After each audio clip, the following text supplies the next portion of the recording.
गणगण गणात बोते, गणगण गणात बोते, गणगण गणात बोते. बंकटलाल अग्रवालांच्या घरी श्री गजानन महाराज वास्तव्याला असतानाची गोष्ट आहे.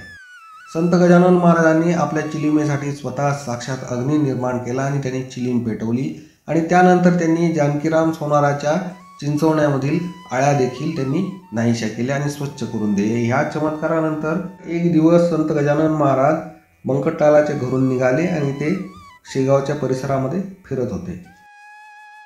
वैशाखातले ऊन कसे असते हे आपल्या सर्वांना माहिती आहे. वैशाख वणवा यासाठीच म्हणला जातो आणि वैशाखातलं ऊन रणरणत होतं.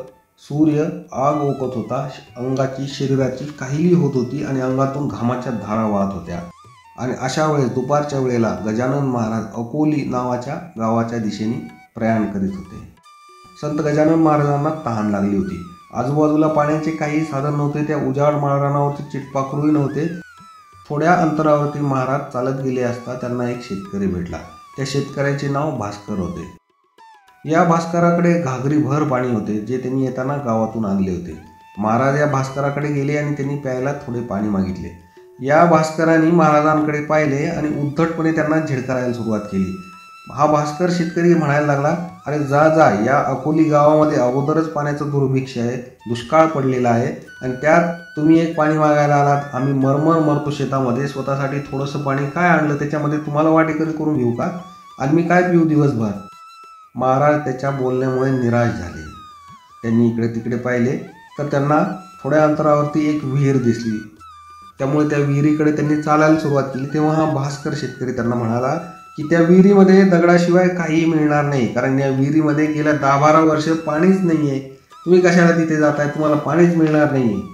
संत गजानन महाराज या विहिरीच्या कठड्यावरती येऊन बसले आणि आपले डोळे मिटून ते शांतपणे परमेश्वराला आवाहन करू लागले.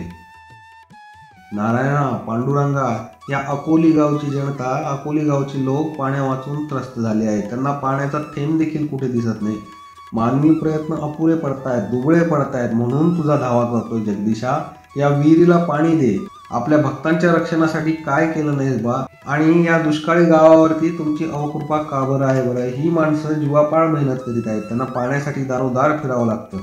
विठ्ठला, मायबापा, महादेवा, हे नारायणा, मायबापा, या वर्षानुवर्ष कोरड्या विहिरीला असलेलं हे हिचं प्रारक्त बदलून टाक, याला पाणी दे. क्षणार्धात त्या विहिरीला खालून झरे फुटायला सुरुवात झाली. विहिरीला पाणी येऊ लागले आणि विहीर पाण्याने तुडुंब भरून गेली. महाराजांचे डोळे आनंदाश्रूने भरून गेले. भरल्या डोळ्यांनी त्यांनी पाणी प्यायला सुरुवात केली.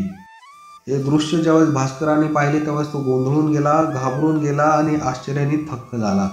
10-12 वर्ष कोरड्या ठणठणीत पडलेल्या या विहिरीला क्षणार्धात पाण्याने भरून टाकणारा हा माणूस किती मोठा महान असेल, योगी पुरुष असेल, हे त्याच्या ध्यानात आले आणि आपल्या हातून अक्षम्य असा अपराध घडला आहे याची त्याला जाणीव झाली. तो महाराजांजवळ गेला, त्यांच्या पायावरती डोके ठेवले आणि त्यांची माफी मागायला सुरुवात केली. काही वेळापूर्वी त्यांनी जे वर्तन केले होते त्याला त्याचा आता पश्चाताप झाला होता. दैवी सामर्थ्य असलेल्या एका अवतारी पुरुषाला आपण ओळखू शकलो नाही त्याचं त्याला मनस्वी दुःख झालं होतं. महाराज म्हणाले, तुझ्यासाठी या विहिरीमध्ये पाणी निर्माण केले आहे, आता तुला पाण्यासाठी लांब जायची गरज नाही, भरपूर पाणी पी.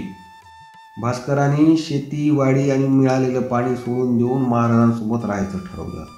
शेती, घरदार यासारख्या क्षणिक मोहाच्या गोष्टीऐवजी त्यांनी अवतारी पुरुष असलेल्या संत श्री गजानन महाराजांच्या संगतीमध्ये आयुष्य घालवायचं ठरवलं आणि तो संत गजानन महाराजांचा भक्त झाला. गणगण गणात बोते, गणगण गणात बोते, गणगण गणात बोते.